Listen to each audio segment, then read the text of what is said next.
Un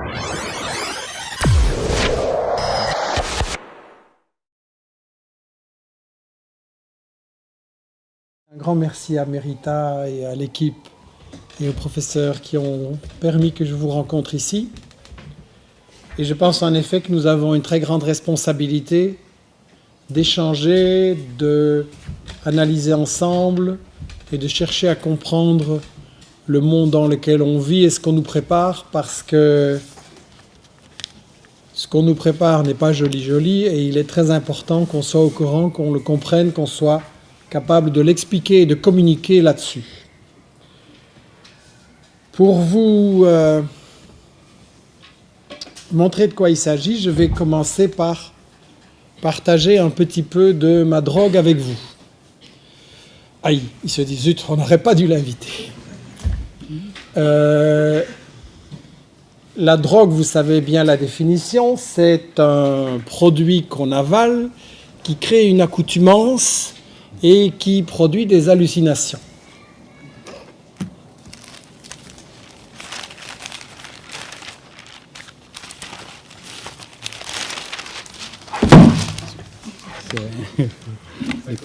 La voici donc. On va regarder dans un journal pris au hasard, il se fait que c'est celui qui me gâche mon petit déjeuner tous les matins depuis X années, donc voilà. Et on va regarder les pages internationales et on va voir ce qu'on nous dit et ce qu'on ne nous dit pas. Dans les pages internationales, vous avez Astrid, la princesse, monte au front contre la malaria. Et elle va au Cambodge, et on est dans l'humanitaire, l'élite de la Belgique qui aide les pauvres Cambodgiens à lutter contre la malaria. C'est évidemment une très belle idée. Le problème, c'est que si les Cambodgiens et les Asiatiques et les Africains n'arrivent pas à se débarrasser de la malaria, une maladie qu'on pourrait aujourd'hui facilement non seulement guérir, mais prévenir et éliminer, c'est à cause de l'élite de pays comme la Belgique, qui empêche des pays africains, par exemple, d'avoir des programmes de santé et de prévention qui permettent d'éliminer ces maladies, d'avoir une économie qui permette aux gens de se nourrir correctement, et quand on est bien nourri, on peut résister aux maladies, et d'avoir des programmes d'éducation qui permettent aussi aux gens de comprendre ce qu'il faut faire pour avoir une bonne hygiène de vie. Et si ça n'est pas possible en Afrique, c'est parce que quand les représentants de notre élite vont en Afrique, c'est pour dire diminuez vos budgets santé, diminuez vos budgets éducation, diminuez les salaires des gens, privatisez vos entreprises et remboursez votre dette, qui est une dette crapuleuse qui a été imposée à ces gens pour les obliger à nous acheter plein de trucs. Donc, s'il y a encore la malaria aujourd'hui en Afrique, ce qui ne devrait vraiment plus exister depuis longtemps, c'est à cause du 1% qui dirige la Belgique. Et la princesse Astrid n'a pas choisi la famille dans laquelle elle vit, mais si elle veut se rendre utile, c'est ça qu'elle devrait, à mon avis, expliquer, plutôt que de faire semblant d'aller aider les pauvres Africains ou Asiatiques. Bien entendu, si elle fait ça, je ne sais pas si elle sera encore interviewée dans le soir, mais c'est un choix. Un autre article au-dessus, mais on va être bref, c'est Italie, pas d'alternative à une grande coalition. Le soir, prône une coalition soi-disant droite et gauche ensemble pour faire passer l'austérité de l'Europe. Le soir, menait la campagne avant pour M. Monti, qui a perdu les élections, et qui a appliqué le beau programme du néolibéralisme qui fait que maintenant, les Italiens vivent de plus en plus mal, sauf 1 ou 2%, et qu'ils sont dans le complet désarroi. Mais ça, on ne va pas mettre dans l'article. Plus de 100 morts en Irak, mais ça fait toujours partie des brèves. Et on ne va pas dire qui les tue et qui est responsable du drame en Irak, excusez-moi. Et on ne va pas dire que depuis que les États-Unis, dont nous sommes les alliés officiels, s'occupent de ce pays, tout va de plus en plus mal. on était là aller pour les aider et les sauver, tout va de plus en plus mal, en ce sens que une personne sur 6 en Afrique est réfugiée, a quitté sa maison, sa ville, son pays. 3/4 des Irakiens ont assisté personnellement à une fusillade ou à un attentat. La torture officielle des États-Unis et les escadrons de la mort sévissent aux États-Unis. La moitié de la population vit dans des bidonvilles, la moitié. Après avoir détruit toute une série d'usines, d'écoles et d'hôpitaux, on se retrouve avec la situation que la moitié des enfants de 6 à 12 ans ne vont pas à l'école, alors qu'avant, le niveau de l'enseignement, c'était quasiment comme en Europe. On ne va pas nous dire non plus que 3 millions d'Irakiennes, de femmes irakiennes sont veuves, que seulement 8% d'entre elles touchent une pension, et que la solution qu'on propose aux autres, c'est soit la polygamie, soit la prostitution. Soi-disant les États-Unis qui allaient en Afghanistan, rappelez-vous, pour sauver les femmes afghanes. Donc, de ça, on ne parlera pas dans le soir, on va toujours présenter les États-Unis comme étant en train d'essayer d'aider les Irakiens ou de chercher la solution au problème, alors qu'ils ne sont pas la solution, ils sont le problème.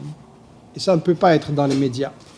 Et à la page suivante, on a notre beau ministre des Affaires étrangères qui reçoit le vice-président des États-Unis, Kerry, et Véronique Yessel signe un article plein de blabla. Et bien sûr, nous faisons front commun contre le terrorisme. On va voir tout à l'heure quel rôle vraiment les États-Unis jouent avec le terrorisme. Et c'est en fait un copier-coller de la version des États-Unis sur la situation du monde. Après, vous avez une enquête du FBI dans le Caucase. On s'intéresse maintenant qu'il y a eu un attentat à Boston, et évidemment, c'est bien triste. On s'intéresse aux islamistes et aux terroristes que les États-Unis ont soutenus et financés en Afghanistan, en Tchétchénie et en Bosnie et au Kosovo. Mais là, c'était pour la bonne cause, c'était pour la liberté. Mais maintenant que certains de ces terroristes, un peu dans la confusion, se retournent contre les États-Unis, là, c'est vraiment des terroristes. Et là, Mme Kessel recopie la version de Washington et de la CIA. Il y en a encore un sur la Russie, c'est du même tonneau. Si on prend un journal qui s'appelle Libération, mais qui est tout sauf libéré, on a Damas accusé d'utiliser des armes chimiques. Ça, je ne pensais pas qu'on allait nous la refaire aussi vite et aussi facilement, mais on le ressort. Il n'y a jamais aucun pays dans le monde qui a utilisé plus les armes chimiques et biologiques que les États-Unis. Mais c'est chaque fois les méchants qui sont accusés d'utiliser des armes chimiques. Et puis encore dans Libération, la France frappée en plein Tripoli. C'est pas la France, c'est une certaine politique par des gens que la France a utilisés en Libye et en Syrie, et là c'était des gentils combattants de la liberté, et maintenant elle les combat au Mali, et là c'est des méchants terroristes, et évidemment c'est pas Libération ou Le Monde qui va nous expliquer ça. Le problème c'est que dans cette version des médias, on nous présente le Nord, l'Occident, comme vous voulez, les États-Unis et l'Europe, comme étant la solution et les puissances qui vont aider les pauvres gens du Sud qui ne sont pas capables, on le sait, de se débrouiller par eux-mêmes. Et donc nous allons les aider, par exemple en leur faisant des prêts de la Banque mondiale et du FMI et des trucs comme ça, parce qu'ils n'ont pas assez d'argent, on se demande pourquoi, et ils ne s'en sortent pas, donc on va les aider avec des prêts. Je viens de lire ce mois-ci un bouquin étonnant, remarquable, qui s'appelle « Les confessions d'un assassin financier ». Certains le connaissent peut-être, et ceux qui ne le connaissent pas, j'en fais la pub, c'est vraiment à lire. Et si vous lisez ça, vous pouvez arrêter votre abonnement au soir à Libé et éventuellement à la télé. Et vous allez voir pourquoi. John Perkins était, il s'appelle lui-même, j'étais un assassin financier. Et donc il a travaillé pour une firme qui officiellement vendait des programmes d'ingénierie et de construction un peu partout dans le monde, dans le tiers-monde. Et il se présentait donc comme un économiste et il allait dans les pays du tiers-monde, Afrique, Asie, Amérique latine. Et voilà comment on lui présente son boulot quand il commence. Premièrement, je devais justifier d'énormes prêts internationaux dont l'argent serait redirigé vers Main, c'est la compagnie qui l'emploie, et d'autres compagnies américaines plus connues comme Bechtel, Halliburton, très active en Irak notamment, Stone Webster et Brown & Root, par le biais de grands projets de construction et d'ingénierie. C'est-à-dire qu'il est chargé de persuader les dirigeants de pays pauvres d'Afrique et d'Amérique latine qui doivent absolument construire des énormes centrales électriques parce que leur pays va se développer et que ça leur rapportera et que donc avec ça ils pourront rembourser, qu'il faut aussi faire des routes, des aéroports, tout ce qui va avec, comme par hasard d'ailleurs tout ce qui aide à exporter les produits, les matières premières, les ressources de ce pays. Et donc, il est chargé de leur vendre d'énormes travaux. Mais je dis énormes. Il donne beaucoup d'exemples sur une série de pays. Deuxièmement, dit-il, je devais mener à la banqueroute les États qui recevraient ces prêts. Je ne me suis pas trompé, je relis. Je devais mener à la banqueroute les États qui recevraient ces prêts. Je devais les mettre en faillite. Je devais les obliger à contracter une dette qu'ils ne pouvaient pas rembourser, de sorte que ils seraient à jamais redevables à leurs créanciers et constitueraient donc des cibles faciles quand nous aurions besoin d'obtenir leur faveur sous forme de bases militaires, de vote aux Nations Unies ou de l'accès au pétrole et à d'autres ressources naturelles. Et donc il donne toute une série d'exemples à propos d'une série de pays qui effectivement ont été volontairement mis en faillite pour les rendre dépendants et pouvoir continuer à les piller et à les utiliser. Ça, c'est donc ce qu'il appelle être un assassin financier. Et il dit, j'étais un parmi quelques centaines, et maintenant il y en a des milliers. Mais là, il a commencé sa carrière dans les années 60-70. Et il dit, maintenant il y en a des milliers, il y en a encore plus. Et il explique que l'aide n'était absolument pas une aide, mais un piège. Et sur la dette, il dit ceci: notre empire global des États-Unis dépend largement du fait que le dollar est la principale monnaie internationale et que ce sont les États-Unis qui en impriment. Ainsi, nous prêtons de l'argent à des pays comme l'Équateur, tout en sachant très bien qu'ils ne pourront jamais le rembourser. En fait, nous ne voulons pas qu'ils payent leurs dettes, puisque c'est ce non-paiement qui nous procure une influence sur eux. Et il dit, voilà donc ça, la soi-disant aide, la soi-disant dette, en fait, ça veut dire qu'on leur fait un prêt pour qu'ils puissent acheter plein de trucs à des sociétés des États-Unis, de sorte que les États-Unis impriment des dollars qui ne quittent pas les États-Unis, et on appelle ça une aide au Sud. Et après, vous avez des générations et des générations qui sont obligées de se serrer la ceinture pour rembourser ça. Et il dit en plus, on oblige ces États à diminuer leur, comme je le disais au début, à diminuer leur budget de l'éducation, de la santé, à diminuer les salaires, à vendre leurs entreprises. Et donc, on les plonge absolument dans la catastrophe, dans la banqueroute, exprès. Et alors il dit, nous étions donc la première vague, les economic hitmen, les assassins financiers. Et il dit, parfois on ne réussissait pas. Parfois on échouait, parfois on tombait sur un dirigeant honnête ou qui voulait absolument défendre ses intérêts, ou quelqu'un qui préférait travailler avec une autre grande puissance. Et alors, dit-il, les deuxièmes qu'on envoyait dans ces pays, c'était ce qu'il appelle les chacals, c'est-à-dire les assassins tout court. Et donc vous avez eu dans les années 60, 70, 80, une série de dirigeants en Amérique latine, par exemple, Panama, Équateur, tout ça, qui avaient un programme très indépendant pour leur pays, qui voulaient résister aux multinationales, qui avaient des projets, et qui sont inexplicablement morts dans des accidents d'avions, d'hélicoptères, ou ceci ou cela. Et il explique que tout le monde dans sa profession sait très bien qu'ils ont été assassinés.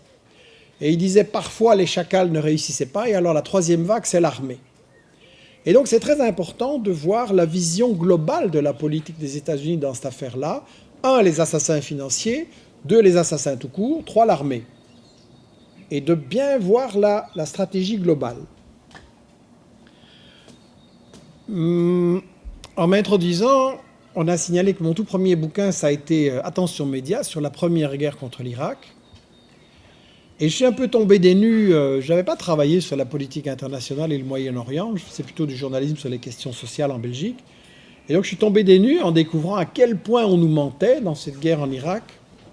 Et maintenant, avec tout ce que j'ai lu depuis, je vois que j'étais encore bien naïf il y a 20 ans quand j'ai décrit la guerre en Irak, et que d'ailleurs Perkins m'a appris toute une série de choses absolument étonnantes sur la guerre contre l'Irak. Et il dit par exemple qu'en Irak, Saddam Hussein, on avait envoyé des assassins financiers et des assassins tout court en Irak pendant des années, et que c'est parce qu'ils ont échoué qu'on a envoyé l'armée.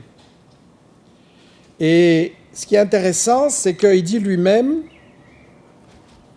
il raconte, c'est assez au jour le jour, comme c'est un journal, il raconte, et alors un jour il dit que il lit la presse des États-Unis du matin, et la guerre en Irak vient de commencer, et il dit voilà, ces articles ne contenaient rien qui pût indiquer que ce qui arrivait à l'Irak en 2003 était la continuation d'une honteuse histoire. Qu'en fait la guerre, ça c'est quelque chose que je dis souvent, la guerre est la continuation de la politique, d'accord, mais surtout de l'économie. La guerre, c'est la continuation de l'économie. Et je reviendrai tout à l'heure sur ce que Perkins, comment il juge les médias à la suite de son expérience. Mais on va maintenant aborder le thème central que je voulais traiter, la guerre humanitaire. Ça n'existe pas, mais rassurez-vous, je ne vais pas partir. On va en parler quand même. Il n'y a pas de guerre humanitaire, jamais. Toute guerre est économique ou stratégique. Et stratégique veut dire pour contrôler une région qui économiquement est intéressante. Donc fondamentalement, toute guerre est économique. Et ce qui est important aussi quand on parle de guerre, c'est de ne pas s'en tenir à la définition classique où les États-Unis, la France ou des pays comme ça interviennent, bombardent, éventuellement débarquent, etc. La guerre classique. Il est très important de voir que tout aussi fréquentes, plus peut-être, sont les guerres indirectes. C'est-à-dire que les États-Unis font la guerre, on appelle ça en anglais par proxys, par intermédiaire, et donc ils font la guerre par pion interposé, ils font se battre les gens entre eux. Ça, c'est moins visible, moins cher. En cas de problème, on peut dire c'est pas moi. Et en fait, quand on regarde l'ensemble des guerres que nous avons eues depuis 25 ans, on va dire, elles confirment qu'on est toujours dans une guerre économique, une guerre pour la recolonisation du monde, une guerre pour le contrôle des ressources, et finalement une guerre pour la domination mondiale. Alors avant de les parcourir rapidement, il y a une raison à tout ça. La raison, c'est l'économie, justement. Pourquoi ils font la guerre? On essaye de nous faire croire souvent que c'est parce que tel ou tel président des États-Unis a un caractère un peu ceci, un peu cow-boy, ou ceci ou cela. Et au moment de Bush, c'était vraiment ça la chanson. La guerre, c'est à cause de Bush. Puis arrive un suivant, plus calme, beaucoup plus habile dans ses discours, et il y a encore plus de guerre qu'avant. Donc, il faudrait nous dire. Et en fait, ça n'a rien à voir avec le caractère d'un président. De toute façon, ce n'est pas les présidents qui décident, c'est les multinationales derrière. Et la guerre, c'est fondamentalement une réponse et une tentative de sortir de la crise économique dans laquelle notre système capitaliste se débat. Non pas depuis 73 et la crise pétrolière, comme on l'a dit, mais en fait depuis 65. Parce que quand j'étais jeune, on nous disait tout va bien, le capitalisme se développe, les ouvriers vont pouvoir acheter une voiture, une maison, un frigo, partir en vacances, tout va bien. Le capitalisme, c'est vraiment le meilleur système possible. Et puis ce qui s'est passé, c'est qu'à partir de 65, et encore plus à partir de 70, le taux de profit moyen des entreprises a baissé.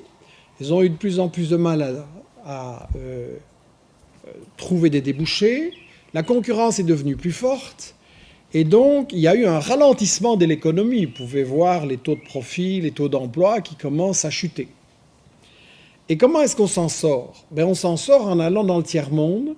Et les capitaux que les multinationales des États-Unis ou d'Europe n'arrivaient plus à investir de façon utile ici, ils les ont investis dans le tiers-monde. Et c'est là qu'a commencé le problème de la dette. C'est qu'ils les ont investis en allant persuader des gouvernements, des présidents du tiers-monde de leur acheter plein de trucs. Comme ça, on faisait encore tourner les usines. Et ils n'avaient pas de quoi acheter, tout le monde le savait, ça fait rien, on vous prête. Et au début, on vous prête à 4%, ça va, c'est remboursable. Puis tout d'un coup, les taux passent à 16 ou 17%. Et là, c'est la faillite. Donc Perkins explique que c'était une faillite voulue, une faillite programmée. Bien. Donc pendant un certain temps, on reporte la crise des pays du Nord sur les pays du Sud, mais je ne vais pas détailler pourquoi, au bout d'un certain temps, ça ne marche plus. Et donc, en fait, on se retrouve avec une crise économique qui dure là depuis 40 ans et dont le système s'en sort par la guerre.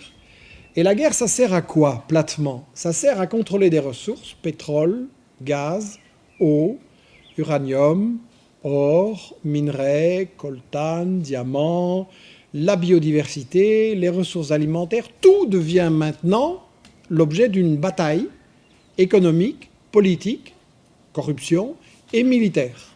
Et donc la guerre, essentiellement, c'est pour se constituer des sources de revenus énormes, parce que tout simplement, ces matières premières, on ne les paye pas. Une multinationale va dans le sud, se fait des bénéfices énormes sur des matières premières qu'elle ne paye pas, la population reste dans la pauvreté ou s'enfonce dans la pauvreté, et c'est aussi le but. Si vous êtes une multinationale qui va extraire les richesses des pays du Sud, est-ce que vous avez envie de payer des gros salaires? Non. Vos bénéfices seront d'autant plus élevés que les salaires seront bas. Donc c'est le but. Et on graisse la patte au dictateur pour que les salaires restent bas. Et donc, la guerre, ça sert à piller ses ressources et ça sert aussi à priver les concurrents des ressources. Parce que je vous ai parlé de la crise économique du système mondial. Et là, on est avec des grands blocs qui sont les États-Unis, l'Europe, le Japon. Ça, c'est les trois grandes économies, les trois grands blocs qu'on a. Et ils sont tous en train de se faire la guerre pour le contrôle de ces matières premières. Parce que contrôler l'accès au pétrole ou au gaz ou à l'eau, c'est une manière d'avoir un avantage décisif sur les autres, de pouvoir les faire chanter. Et d'ailleurs, dans le bouquin de Perkins, il raconte que le président du Panama, il a été carrément renversé et kidnappé parce qu'il voulait construire un deuxième canal de Panama avec les Japonais et que les États-Unis avaient décidé que ça devait se faire avec eux, pour une raison aussi simple. Donc, la guerre est leur manière de résoudre la crise économique qu'ils ont créée eux-mêmes, en ne payant pas les gens ou en les licenciant le plus possible. Mais ça, on est dans la contradiction fondamentale du système. Parce que, qu'est-ce que c'est être un bon capitaliste? C'est arriver à faire le travail en payant les gens le moins cher possible et en licenciant tout ce qu'il y a moyen de licencier et de faire le travail par ceux qui restent. Très bien. Mais quand vous avez fait ça, et la preuve de ce que je dis, c'est que quand une entreprise annonce... il faut lire beaucoup plus les pages roses, mais les pages roses financières. Elles sont très intéressantes. Là, vous avez la firme Siemens annonce un dégraissage de 10 000, 15 000 emplois dans le monde. Qu'est-ce qui se passe? Son action à la bourse, elle descend et hey, ça va mal? Non, elle monte. Vous licenciez des gens, vous êtes un bon capitaliste, l'action monte. Mais évidemment, tout le monde fait ça. Et quand tout le monde fait ça, à qui vous vendez? Puisqu'évidemment, vous avez privé de pouvoir d'achat les gens à qui, finalement, vous êtes censé vendre. Donc, ils sont en train de se créer eux-mêmes ce problème de cette crise, et ils ne peuvent pas faire autrement, et ils en sortent par la guerre, c'est-à-dire en volant. Ça, c'est vraiment le système dans lequel on vit. Je vais être bref, mais si on a des questions, je suis à votre disposition. je disais que chaque guerre depuis 25 ans, elle obéit à cette définition que j'ai donnée et à la définition de John Perkins.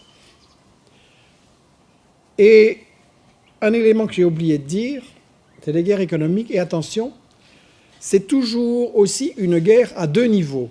Je m'explique, c'est à la fois une guerre contre le pays qu'on attaque, mais c'est aussi une guerre contre d'autres grandes puissances qui ont une meilleure position dans ce pays-là.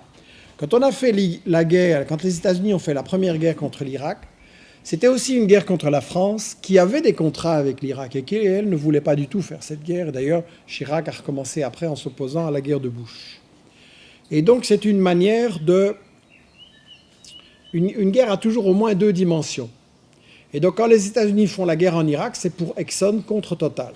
Ça doit être très clair. Et quand les États-Unis font la guerre, quand la France, fait la guerre au Mali, et que les États-Unis disent par la bouche de la représentante à l'ONU, Susan Rice, les États-Unis disent avec toute leur politesse, This war is a shit. Cette guerre, c'est une merde. En parlant de leurs alliés, la France.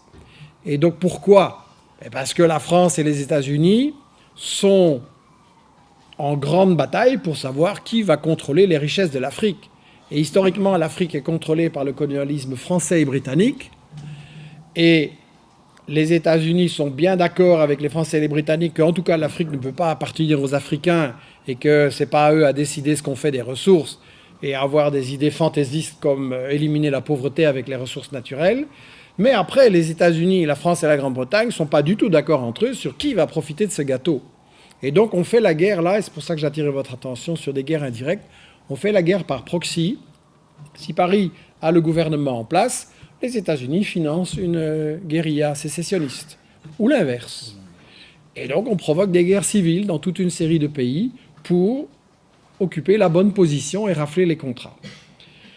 J'avais mentionné Panama en 89. La guerre contre la Yougoslavie, c'est aussi une guerre stratégique. Pas que la Yougoslavie ait des très grandes richesses, mais elle donnait un très mauvais exemple en Europe, à savoir qu'elle avait gardé de son passé socialiste un système de sécurité sociale, un système de protection sociale, toute une organisation. Pour vous donner une idée, dans les usines, les directeurs étaient élus par les travailleurs. C'est évidemment impensable dans notre beau système capitaliste, et donc il fallait mettre ça au pas. Et stratégiquement, la Yougoslavie pouvait être un allié pour l'Union soviétique dans un premier temps, enfin non, la Russie à ce moment-là, et lui donner un accès à la Méditerranée. Et les États-Unis considèrent que la Méditerranée, c'est à eux, que personne ne doit venir s'en mêler, et donc il fallait prendre le contrôle de la Yougoslavie, et ça a réussi. La guerre contre l'Afghanistan n'est pas une guerre directement pour les ressources de l'Afghanistan, enfin que je sache, mais c'est une guerre pour sa position stratégique. Quand vous regardez la carte de l'Asie, vous voyez que l'Afghanistan, c'est vraiment au centre de la région qui a le plus grand potentiel de croissance économique dans le monde. Et Obama vient de dire, après sa réinvestiture, que dorénavant, les États-Unis allaient se concentrer sur l'Asie, que ça c'était le plus important, qu'on allait renforcer les troupes en Asie.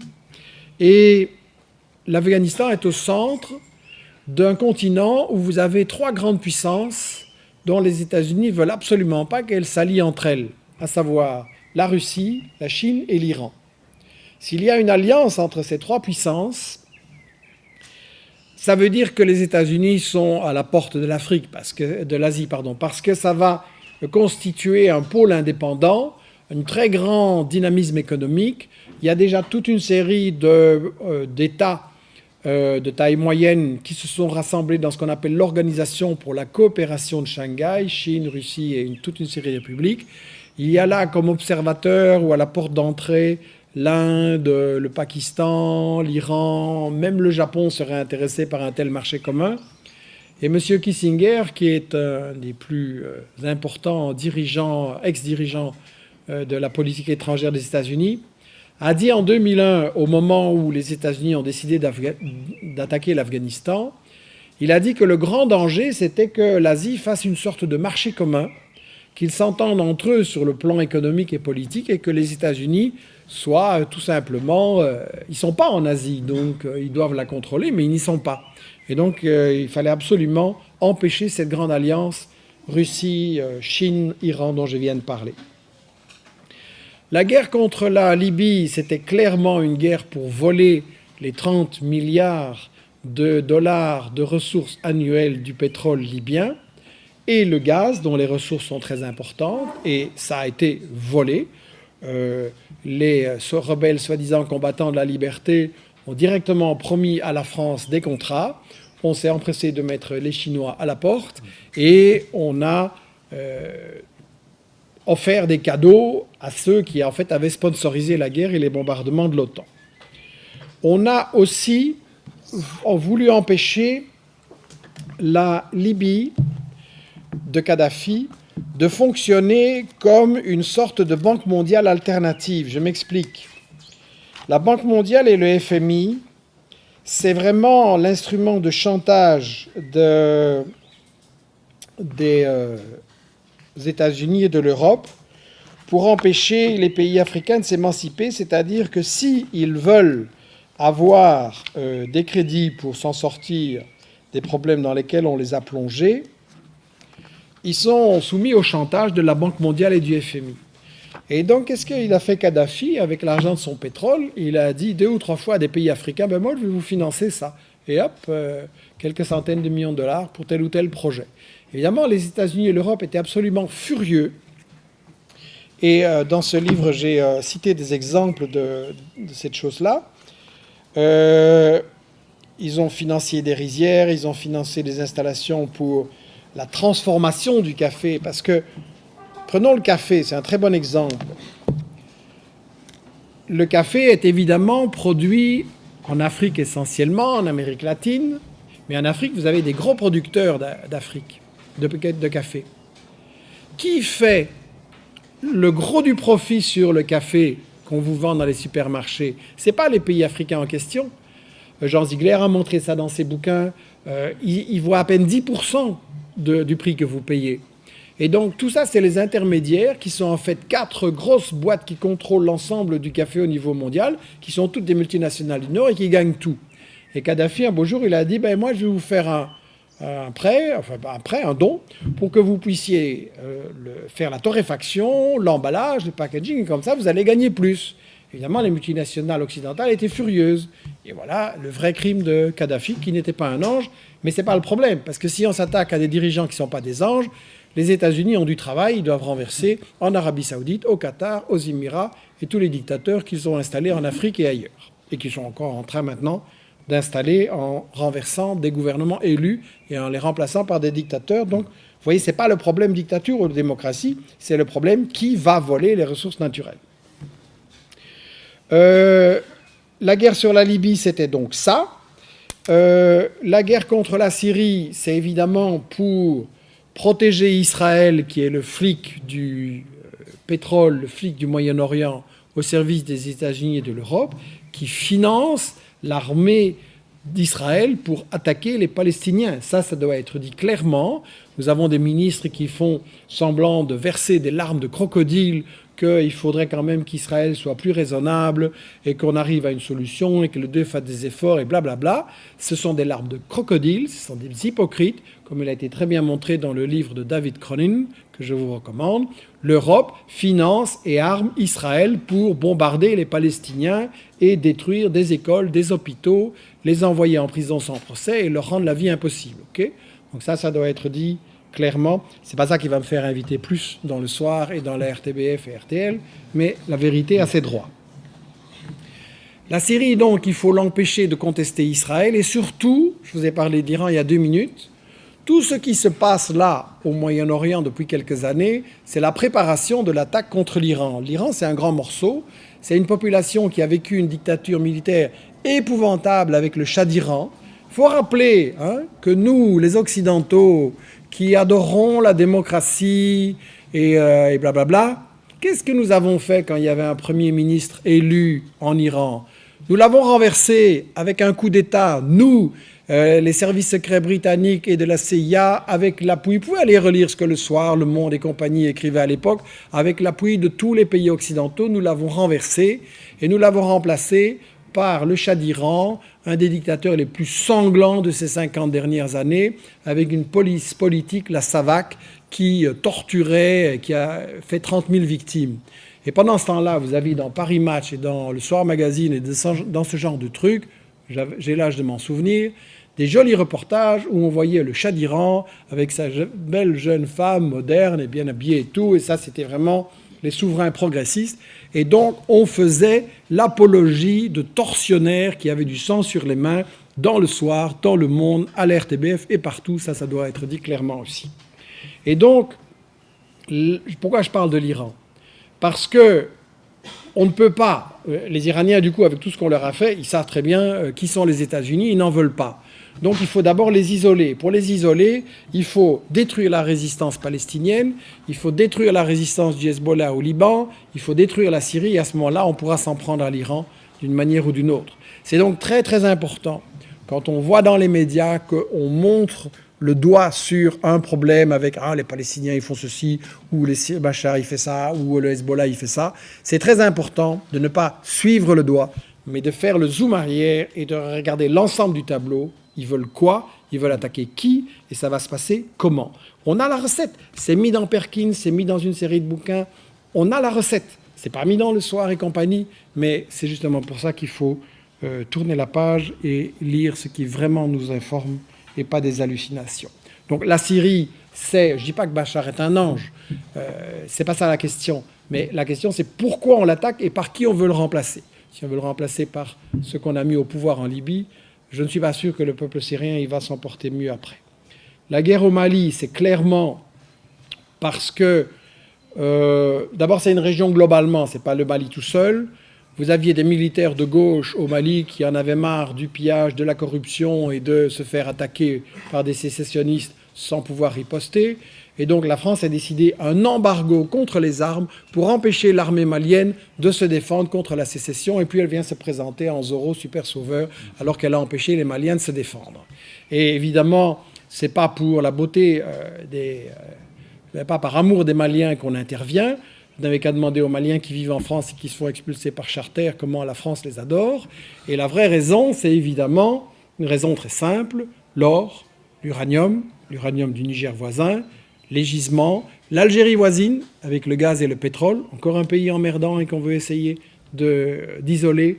Et donc, il faut le dire, la guerre de la France au Mali, en Syrie, en Libye et tous ses alliés, que nous, Belgique, nous soutenons avec les taxes de vos parents, je signale, c'est une guerre coloniale. C'est une guerre pour recoloniser des ressources qui nous ont échappé et qu'on veut récupérer pour faire plus de fric pour le 1% qui a tout à dire en Belgique. Voilà. Ce qui est très important, c'est que toute cette guerre, j'ai donné quelques exemples en Afrique, je pourrais encore en parler d'autres. L'Érythrée, c'est un des prochains pays qui va être attaqué. Et aussi, parce que je suis une politique trop indépendante.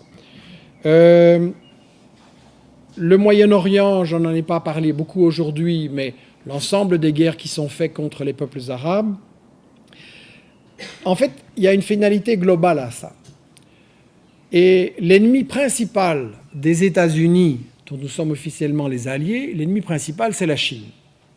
La Chine est une menace parce que, qu'elle reste socialiste ou qu'elle devienne capitaliste, ce n'est pas le problème, c'est un rival, enfin c'est un problème pour les Chinois, une discussion importante, mais pour les États-Unis, ils s'en fichent. Si c'est un rival, il faut absolument l'écraser, l'affaiblir. Et donc, comme évidemment la Chine, c'est un gros morceau, ça on ne peut pas l'attaquer directement, on va l'isoler, on va la priver de ses soutiens et de ses relais. Et la Chine, c'est un pays avec un très grand développement économique, un très grand besoin de matières premières et agricoles qu'il n'y a pas sur son sol. Et donc, il faut l'empêcher de s'approvisionner. Il faut l'empêcher de s'approvisionner en Afrique, au Moyen-Orient et dans l'ensemble du tiers-monde.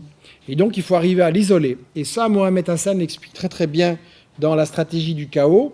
On a fait notamment une carte qui montre que tous les pays africains, et notamment sur la côte est sur l'océan Indien, donc, qui est la grande route maritime qui mène de l'Afrique vers la Chine et même de l'Amérique latine, enfin pour vous c'est comme ça, de l'Amérique latine vers l'Afrique, ça, les États-Unis veulent le contrôler. Donc vous vous demandez pourquoi ils mettent des bases militaires un peu partout, c'est parce qu'ils veulent bloquer cette route. Et vous vous demandez pourquoi des pays qui apparemment ne sont pas hyper importants sur la côte est de l'Afrique, etc., ont des problèmes, ben c'est parce qu'ils regardent trop vers la Chine et qu'ils ne peuvent pas. Et ça, c'est très très bien expliqué dans la stratégie du chaos par Mohamed Hassan, dans les entretiens qu'on a faits. Et pourquoi ce titre provoquant, la stratégie du chaos? Eh bien parce que tout ce que je suis en train de vous dire, ça peut peut-être vous sembler désespérant. Mon Dieu, il n'y a que des mauvaises nouvelles.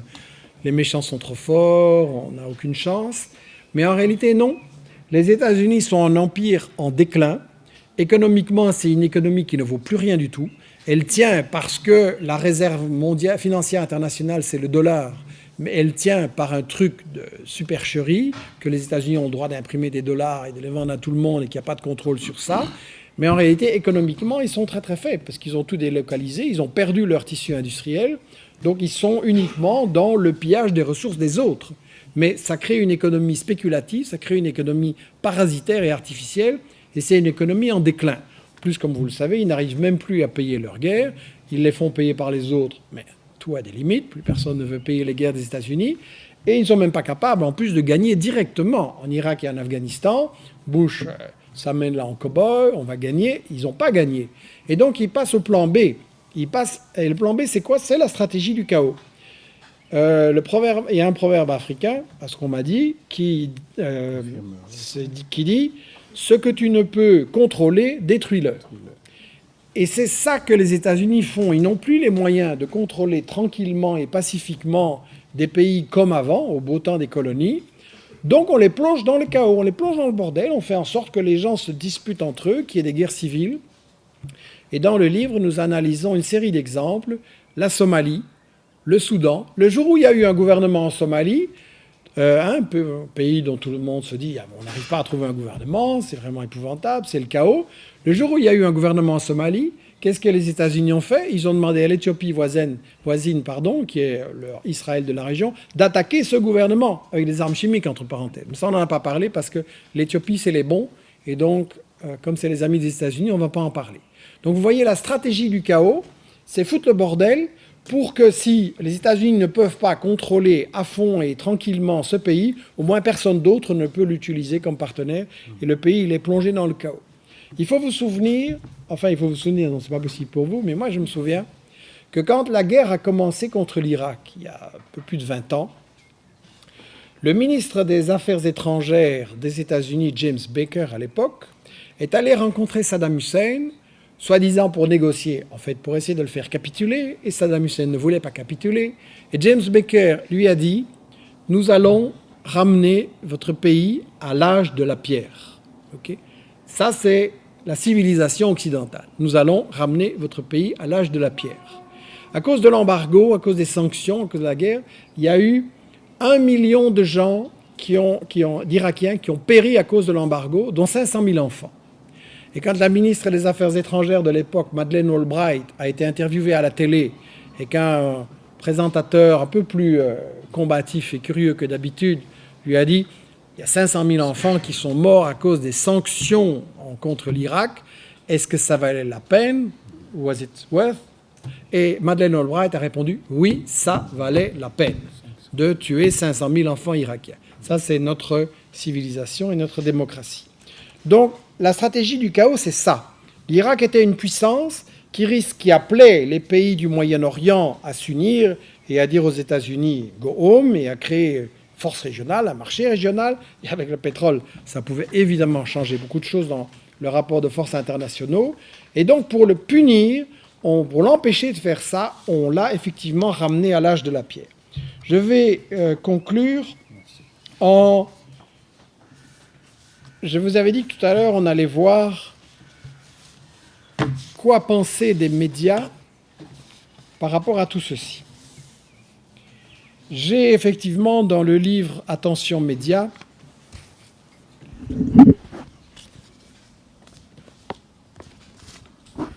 j'ai abordé la question du système du fonctionnement des médias et mais seulement comme je suis un complotiste, un conspirationniste et voilà, plein de fantasmes, je ne suis pas crédible.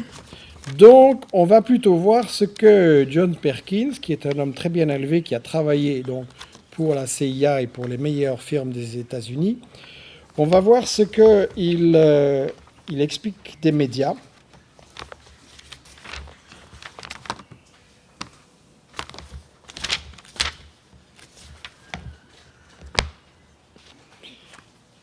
Il conclut son livre, que vraiment je vous recommande. J'espère que ce chapitre vous aidera à voir l'actualité autrement, à lire entre les lignes de chaque article qui vous tombera entre les mains et à vous interroger sur les implications profondes de chaque reportage de télé ou de radio que vous verrez ou entendrez. Les choses ne sont pas ce qu'elles paraissent. Et là, il parle des différentes stations télé des États-Unis. NBC appartient à General Electric. ABC à Disney, CBS à Viacom et CNN fait partie du gigantesque conglomérat AOL Time Warner. La plupart de nos journaux, magazines et maisons d'édition appartiennent à de grandes compagnies internationales qui les manipulent à leur gré. Nos médias font partie de ce qu'il appelle la corporatocratie, c'est-à-dire le pouvoir des grosses sociétés, des grosses multinationales. Donc voilà l'avis de Perkins. Et puis après, j'avais aussi cité dans Les 7 péchés d'Hugo Chavez une analyse, mais est-ce que je vais la retrouver ?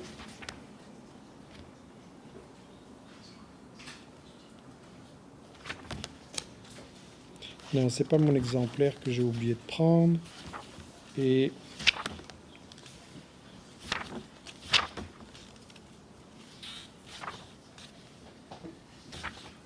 non. De mémoire, c'était pourtant une bonne référence, c'est Albert Einstein.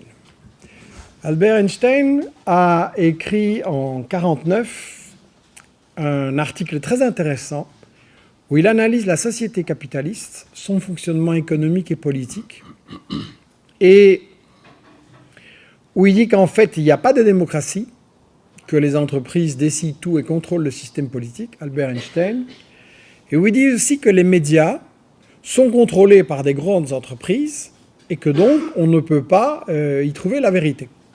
Pour ceux qui sont intéressés, je pourrais vous fournir la citation exacte qui est dans le bouquin. Ah oui, c'est une chose que... Ouais. Donc je pourrais vous fournir cette citation sans problème. Pourquoi je conclus sur cette analyse globale des médias ? J'insiste que j'ai parlé des médias, je n'ai pas parlé des journalistes. Il y a des journalistes qui ne sont pas contents avec la situation que j'ai décrite, qui se rendent compte de ça, qui font ce qu'ils peuvent. Mais globalement, le problème, c'est que ce n'est pas les journalistes qui décident, mais leurs patrons, les patrons des médias, et c'est là qu'est le problème. Et là, j'insiste et je termine par ce point, parce que là, on va parler de vous. C'est là que vous entrez en scène et que vous avez une responsabilité énorme. Si les médias ne parlent pas des choses importantes comme les assassins financiers, les assassins tout court et les raisons des guerres, si au lieu de ça, on nous raconte des histoires sur tel dictateur, sur les armes chimiques et blablabla, il y a une raison. C'est que les médias et les multinationales qui, grosso modo, contrôlent les médias ou les sources des médias, n'ont évidemment pas intérêt à ce que les simples gens soient au courant de pourquoi on fait la guerre. Hein? Si on vient dire à vos parents, et bientôt à vous en tant que futurs contribuables, viens, donne-moi tes taxes, je vais aller bombarder des écoles et des hôpitaux avec, vous allez dire non. Et donc, il est interdit que vous sachiez pourquoi on fait la guerre et que vous sachiez aussi qu'est-ce qui se passe vraiment dans la guerre et qu'on vous montre les vraies victimes.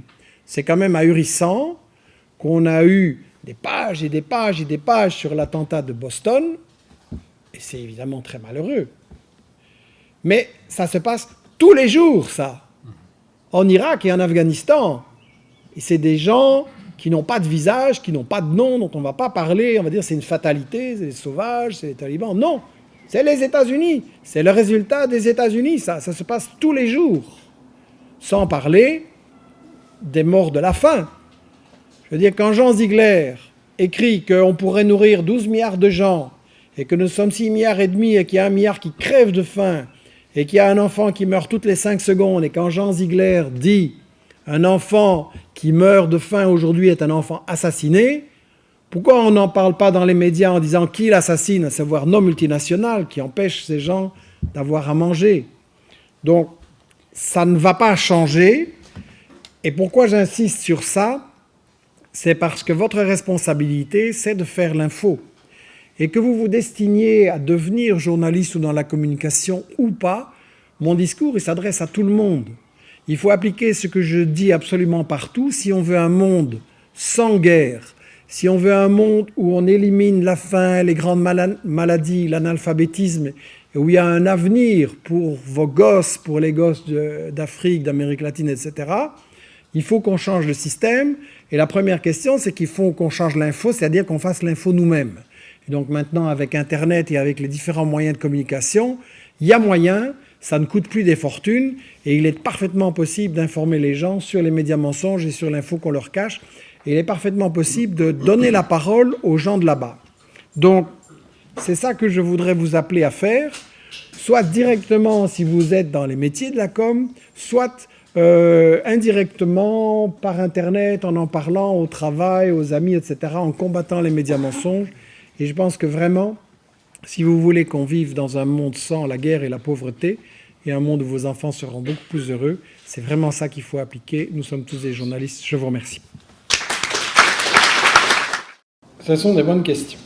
Je vais commencer par celle à laquelle je n'ai pas de réponse, parce que le grand problème des journalistes qui prétendent tout savoir et qui se présentent pour Dieu, c'est très dangereux.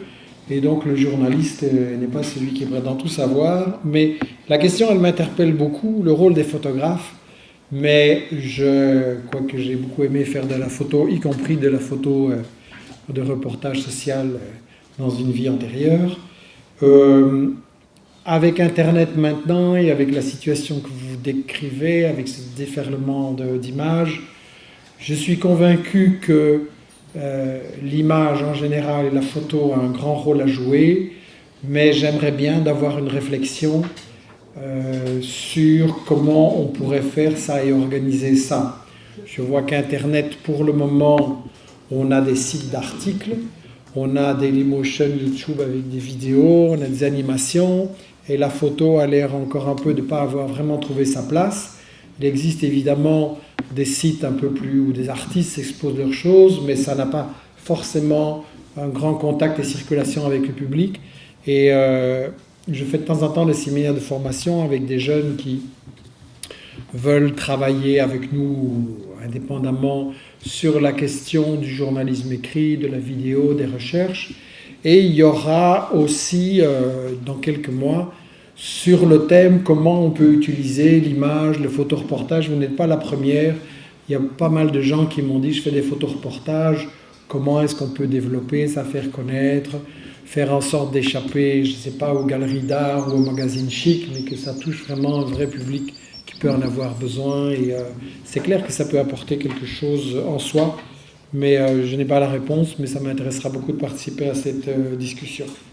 Quand je parle des États-Unis, je vise pas l'ensemble de la population, et bien entendu, il y a 45 millions de pauvres aux États-Unis, donc c'est pas eux. C'est clairement le 1%, et c'est un ensemble où ce qui est déterminant, c'est en effet le pouvoir économique des multinationales. On a fait une étude que 147 multinationales contrôlent 60% de la production économique mondiale. Donc, c'est ces gens-là dont je parle. Et c'est très peu de gens. 1%, c'est même encore beaucoup moins. Ce sont donc les actionnaires et les administrateurs de ces multinationales-là que je vise. Le pouvoir politique en est une extension et ce n'est pas nouveau. Ça se voit plus maintenant, mais ce n'est pas nouveau. La guerre de 14-18, on va nous battre les oreilles avec des célébrations touristiques et autres sur la guerre de 14-18 bientôt. Il faudra aller visiter les champs de bataille, et ça vaut la peine, oui, c'est très émouvant. Mais ce qui sera totalement absent de la couverture, c'est pourquoi on a fait cette guerre. Et moi, quand j'étais gosse, on m'expliquait que la guerre 14-18, c'était la Belgique vaillante et patriotique qui avait résisté à l'envahisseur teuton, les Boches, et en France la même chose. Et donc vous avez des monuments aux morts dans toute la France, et c'est effrayant parce que vous voyez des listes et des listes de gens qui sont morts. Et en France, pour une femme dans les années 20, c'était très difficile de trouver un mari. Il y a eu 10 millions de morts dans cette guerre, vous imaginez. Et donc, on disait aux Français que c'était contre l'impérialisme allemand, on disait en Allemagne que c'était contre les impérialistes français et britanniques. Et la vérité de tout ça, c'est un écrivain de l'époque, Anatole France, qui disait « On croit mourir pour la patrie, on meurt pour des industriels ». Et il voulait dire donc par là que effectivement, c'est des groupes économiques et financiers qu'on doit parler, mais c'est pas nouveau. Ça se voit plus maintenant, mais ça a toujours été comme ça. Et effectivement, les médias en faisaient et en font partie, et l'intégration est plus forte. Voilà ce que je pense qu'il faut dire sur effectivement quels sont les acteurs économiques fondamentaux. Et c'est pour ça que j'ai dit tout à l'heure, la guerre est la continuation de la politique, oui, mais surtout de l'économie. Maintenant, qu'est-ce qui arrivera avec la Chine? C'est une question qui dépend d'abord des Chinois. Pour le moment, la Chine n'est pas du tout sur le même pied, ne joue pas le même rôle et n'a pas en général les mêmes pratiques que les États-Unis et l'Europe. Il ne fait pas la guerre pour contrôler des pays et n'a pas la même attitude. Et d'ailleurs, beaucoup de pays africains sont plutôt contents de trouver un partenaire alternatif, plus intéressant, plus correct en général, en tout cas au niveau des relations d'État. Si la Chine tourne mal, il sera temps de faire la même analyse, mais je ne voudrais pas qu'elle serve de prétexte. Et attention, dans nos médias belges, français, des États-Unis, ouais, l'impérialisme chinois en Afrique, ok, ça fait 100 ans que vous volez et assassinez l'Afrique, donc d'abord on balaye devant votre propre porte pour ça, et après les Africains seront en position de déterminer leur sort, et qu'on arrête de nous faire peur avec un épouvantail chinois pour cacher le colonialisme français, belge, etc. Sur la question qui a été... sur le fait que la guerre se fait aussi chez nous et qu'il y a une construction de l'ennemi intérieur. C'est très important, en effet. Ce qui me préoccupe beaucoup dans l'évolution des dernières années, c'est la montée de l'islamophobie. À savoir, on a réussi à construire dans le discours médiatique, aux États-Unis et puis en Europe, l'image du musulman qui est dangereux, du musulman qui, à cause de sa religion, est fanatique, terroriste, tout ça. Et donc, on a réussi en fait à nous embobiner dans une guerre de religion et dans une panique du terrorisme. La construction de l'ennemi intérieur et l'arabe dangereux, ça sert à justifier les guerres contre les pays arabes, ça sert aussi à justifier la discrimination contre les travailleurs arabes ici, sur le plan du travail, sur le plan des conditions de travail, sur le plan des droits démocratiques, étant donné que dans une ville comme Bruxelles, un tiers des travailleurs de la classe ouvrière, on va dire, sont d'origine directement immigrée, quel est le meilleur moyen de les diviser que de susciter la méfiance entre les Belgo-Belges et les Belges d'origine arabe. Et donc là, l'islamophobie et tout ce racisme, ou le discours sur l'Africain bien entendu, mais pour le moment c'est vraiment l'islamophobie, en plus elle permet de toucher les deux. Ça c'est très très important, la construction de l'ennemi intérieur. Et effectivement, ça renvoie au fait que la guerre se mène aussi chez nous. Je vous ai fait une analyse sur l'international, c'est un peu ma spécialité, mais vous pouvez, je pense que ce serait important, faire la même analyse sur les conflits sociaux en Belgique, en France et en Europe en général. La manière dont l'Europe vole, les gens volent le travail, volent les 99% pour créer des profits plus importants au 1%. La manière dont les éditos du soir, par exemple, n'arrêtent pas de dire que la Belgique a un problème de compétitivité, que les salaires sont trop élevés, qu'il va falloir faire un effort sur l'index, qu'on ne peut pas payer tout ça.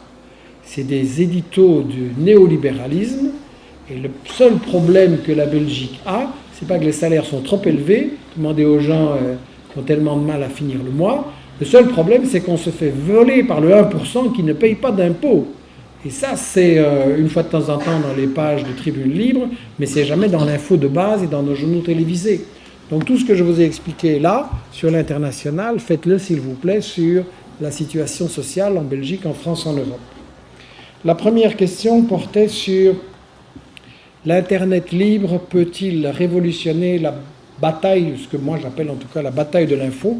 La réponse est clairement oui, et il a déjà commencé à le faire. Il y a 20 ans, quand j'ai commencé, comme on l'a dit, à écrire des livres, les gens qui venaient aux conférences me disaient « c'est bien ton bouquin, mais enfin il arrive 1 an après la guerre, c'est un peu triste ». Et voilà, faire un livre c'est comme ça. Si vous faites un film, un docu, c'est aussi un long délai. Donc les choses ont vraiment été révolutionnées pour moi à partir de 98, 99, 2000, où j'ai commencé à utiliser systématiquement l'Internet. Ça a permis plusieurs choses. Un, de diffuser en temps réel des infos. Le jour même où on bombardait la Yougoslavie, je montrais des médias mensonges dans des newsletters. À l'époque, on n'avait pas encore le site, mais dans des newsletters. Et puis les gens traduisaient ça, c'est diffusé. Et j'ai retrouvé des articles traduits dans 115 langues par des gens que je ne connaissais pas, et ça circulait. Donc oui, c'est une arme formidable. Avec un site, avec maintenant tout ce qu'on fait, les créations de vidéos, de montage, d'animation, il y a des trucs extraordinaires qui se font. Et je pense que là, on a énormément besoin de ça. Comment est-ce qu'on va faire en sorte que les gens comprennent cette information? Je ne me fais pas trop de soucis, je pense que ça dépend de notre travail, et je pense qu'en diffusant des choses et en les appelant à agir, et d'ailleurs c'est ce que je vais faire. On a dit que donc j'animais le site Investigation. Nous diffusons chaque semaine une newsletter avec des articles, soit de notre équipe ou de moi-même, des vidéos, des interviews, soit des témoignages, des analyses qui nous sont envoyées par les gens avec qui je suis en réseau dans le monde entier maintenant. Et donc ce que je vais vous proposer, c'est de prendre cette feuille ici et de la diffuser. Il y en a 2, donc une pour chaque moitié. Et pour recevoir cette newsletter qui est gratuite, vous inscrivez votre mail en majuscule, j'insiste, pour éviter les erreurs. On va vous inscrire, vous allez les recevoir. Et ça fonctionne dans les 2 sens. Vous pouvez recevoir nos infos, les utiliser dans les discussions autour de vous, donc avoir régulièrement de la matière concrète, parce que chacun ne peut pas connaître tous les pays, toutes les situations. Donc on a besoin d'avoir de la matière concrète pour pouvoir discuter autour de soi. Mais ça fonctionne aussi dans l'autre sens. C'est-à-dire que si vous êtes actif autour d'un pays, d'une question, si vous êtes en contact avec des Palestiniens, des Congolais, des Latinos, etc., vous pouvez nous envoyer leurs témoignages, leurs analyses. Vous pouvez aussi faire des vidéos, des animations, des trucs, nous les envoyer, nous poser des questions sur « j'ai vu ça », est-ce que c'est un média mensonge, est-ce que c'est crédible? On essaye de faire un truc vraiment interactif et de répondre le plus possible aux gens, et on vous proposera de faire des choses et de donner des coups de main. On a besoin de traducteurs, on a besoin de gens qui corrigent l'orthographe, ça c'est un grand problème. On a besoin de gens qui établissent des contacts pour chercher de la documentation. J'ai des bouquins en préparation, on cherche des gens pour faire des recherches et des dossiers. Donc là, effectivement, oui, l'Internet libre, c'est la bataille décisive à mener, je pense. Et c'est pas pour rien que, je ne sais plus si c'est Dick Cheney ou Rumsfeld, enfin un des salauds de la bande à Bush, a déclaré qu'il fallait considérer Internet comme une guerre. Et donc, eux sont très actifs pour investir Facebook, Twitter, des sites, des soi-disant experts de ceci ou de cela. Ils sont déjà hyper actifs sur Internet. Enfin, ils ont eu un peu de retard sur nous, mais ils sont très actifs. Et donc, c'est à nous On a un grand avantage sur Internet, c'est qu'on est beaucoup plus nombreux qu'eux et on est beaucoup plus motivés, on ne travaille pas pour l'argent, on croit à ce qu'on fait, et donc on est une armée d'informations extraordinaire. Donc si on arrive à prendre conscience de ça et à organiser ça, on va certainement gagner la bataille de l'information. Donc oui, je crois que c'est vraiment, ça a changé le potentiel pour nous. Cuba et ses médicaments et ses remèdes, c'est pas la première fois que j'entends dire à la RTBF ou dans d'autres médias, on ne sait pas, on n'a pas d'informations. Il y a différentes explications à ça. Il y a parfois la routine, la paresse. Il y a parfois aussi le fait qu'on oblige les journalistes à une course pour produire des infos. On les place dans des conditions de travail qui se dégradent et ils sont obligés de fournir des brefs pour Métro, des brefs pour un journal parlé, des brefs pour ceci ou pour cela. Et le problème des médias, c'est leur marchandisation. Ce n'est pas... dans le privé, c'est très clair. Le média n'est pas là pour nous informer. Il est là pour vendre le public à des annonceurs. Ça a été résumé avec cynisme mais clarté par l'ancien directeur de TF1, Patrick Lelay. Notre métier à nous, TF1, c'est de vendre du temps de cerveau disponible à Coca-Cola. Donc peu importe ce qu'on passe aux gens, l'important c'est qu'ils regardent la pub. Et ça vaut malheureusement dans le privé et de plus en plus dans l'audiovisuel public. Et c'est un grand problème. Je suis pour une régulation de l'audiovisuel public et je pense qu'il faut interdire la publicité. D'abord, elle est nocive. Je veux dire, montrer à des gosses qui doivent consommer du sucre et des saloperies et fabriquer des obèses et gâcher leur vie, ça c'est un crime qui devrait être interdit. Et quand vous analysez les pubs les unes après les autres, je ne sais pas s'il y en a une sur 100 qui a vraiment une utilité.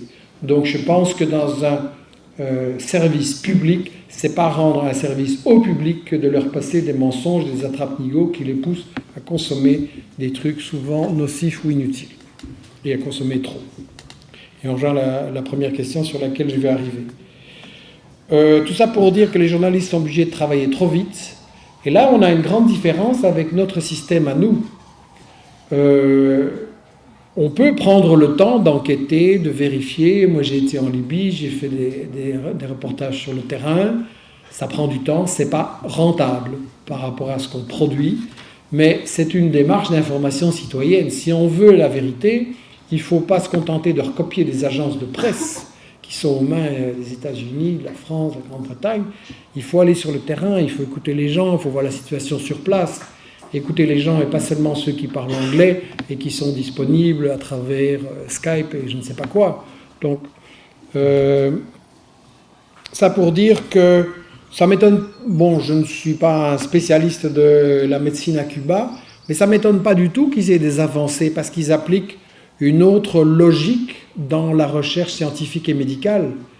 C'est quoi la recherche scientifique et médicale ici en Europe, aux États-Unis ? Un type trouve un truc et vite il le cache. Et il prend un brevet pour que ça fasse du fric. Et la recherche scientifique, c'est le contraire. Avant, ça a toujours été un savant trouve un truc, il fait une communication, tout le monde en profite et on va plus loin. Et à Cuba, quand il y a un type qui trouve quelque chose, qu'est-ce qu'il fait ? Il le partage. Et donc Cuba est un pays pauvre. Et ils sont déjà plus avancés que les États-Unis pour la médecine des yeux et pour toute une série de choses. Tout petits pays pauvres, là, de peu d'habitants, avec plein de problèmes, pas de ressources et un embargo. Ça prouve que c'est une autre logique. Et donc ça ne m'étonne pas du tout, je ne peux pas vérifier cette info-là, mais ça ne m'étonne pas du tout. J'en viens à cette question, est-ce qu'on ne peut pas s'en sortir avec la régulation des médias publics ? Je suis tout à fait pour. Et je trouve qu'on doit faire une distinction, et en tant que citoyens qui payons l'audiovisuel public avec nos impôts, on doit se battre pour que ce soit le plus possible à notre service. Ça n'est pas se battre contre les journalistes, mais c'est se battre pour qu'ils aient plus de moyens, se battre aussi contre certaines complicités qui existent, il ne faut pas le cacher, et il faut se battre pour que le service public ait plus de moyens, qu'il échappe à cette logique commerciale, qu'il n'y ait pas la pub et la censure de la pub. Je vais vous donner des exemples où il y a des publicités de sociétés multinationales européennes, et on ne va pas mettre derrière, évidemment, un reportage qui montre les crimes que cette multinationale commet. Donc ça fait partie. Et en même temps, je pense, on devrait peser et avoir une réflexion pour qu'il y ait une coopération beaucoup plus grande entre le média public et l'information citoyenne sur Internet. Ça m'énerve quand je vois à la RTBF des émissions qui disent « Ouais, sur Internet, il y a des conneries qui circulent, il faut faire attention, il y a des fantasmes, il y a le complot des Illuminati, il y a des trucs délirants sur le 11 septembre. » Ça m'énerve, quoi. À la RTBF, oui, il y a tout ça sur Internet, bien sûr. À cause de quoi les gens tombent dans des fantasmes? Parce que vous ne les informez pas correctement. Donc, il y a aussi sur Internet énormément de choses qui sont plus valables que l'info que vous donnez. Donc, il faut arrêter de faire cette guerre stupide et il faut commencer à réfléchir comment le service public pourrait beaucoup plus s'appuyer sur l'info des gens sur l'Internet. Et ça, c'est un changement de démarche. Je parlais du journaliste qui est Dieu. On ouvre son JT et on va savoir tout ce qu'il faut savoir. Et c'est pas vrai. Quand vous discutez avec le type qui le présente, finalement, il n'en sait rien de ce qu'il a passé. C'est des dépêches d'agence, c'est des communiqués du gouvernement. Il n'a évidemment pas le temps d'aller vérifier, donc il n'en sait rien. La première chose, c'est de le reconnaître et de dire que l'info, c'est difficile. L'info, il faut chercher, il faut comparer les sources, il faut faire des enquêtes, il faut parfois dire « je ne sais pas, on verra demain » et des trucs comme ça. Ça, on n'est pas du tout dans cette logique-là, parce qu'on est dans cette absurde guéguerre commerciale où il faut courir de nouveau pour la pub et battre RTL TVI à ceci ou à cela. Ce n'est pas tout ça un service public. Donc il y a toute une série de choses, mais je ne vais pas les développer maintenant, pour effectivement avoir des médias publics plus corrects. Mais je ne pense pas que c'est la solution, parce que dans la société où on vit, avec les liens qu'il y a avec les pouvoirs économiques et politiques, imaginez que le média public va pouvoir être complètement libre et informé parfaitement et avec des moyens suffisants. Ça, je pense que c'est illusoire. Donc je pense que oui, il faut faire pression pour que l'info soit meilleure là. Mais je m'en tiens à ma première réponse. C'est sur Internet que nous avons les moyens de développer une vraie info indépendante et citoyenne. J'en viens à ce qui était la première question et la cinquième. Sommes-nous complices? Sommes-nous complices parce que nous consommons des trucs qui sont fabriqués avec les ressources naturelles dont ces pays-là ont besoin? Il y a différents aspects à la question. Et en 2-3 minutes, je vais essayer de ne pas être trop schématique. C'est une question importante sur laquelle il faut réfléchir, mais je vais donner quand même 2-3 éléments. Premièrement, le problème avec les ressources de l'Afrique, de l'Amérique latine ou du monde arabe, c'est pas qu'il y a un commerce avec ces ressources.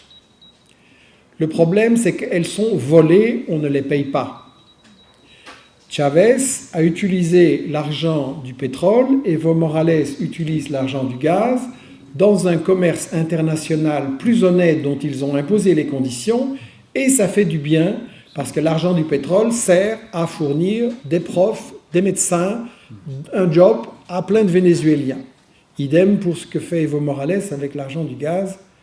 Il a créé un salaire minimum, des retraites, il a abaissé l'âge de la retraite, les gens vivent mieux grâce à ça. Donc le problème n'est pas si on consomme ou pas, le problème c'est si les ressources sont volées par les multinationales ou pas. Ceci dit, et donc de ça, effectivement, on est complice si on ne fait rien, mais la question est d'informer sur les crimes de nos multinationales. Et ça, c'est le problème des intellectuels européens ou qui vivent en Europe. On est beaucoup trop à faire la leçon, les Africains doivent faire ceci, les Arabes doivent faire ça, les Latinos, ils doivent prendre un président plus, je ne sais quoi, que Chavez, etc. Arrêtez de leur donner des leçons et de dire, arrêtons de leur donner des leçons et de dire ce qu'ils doivent faire.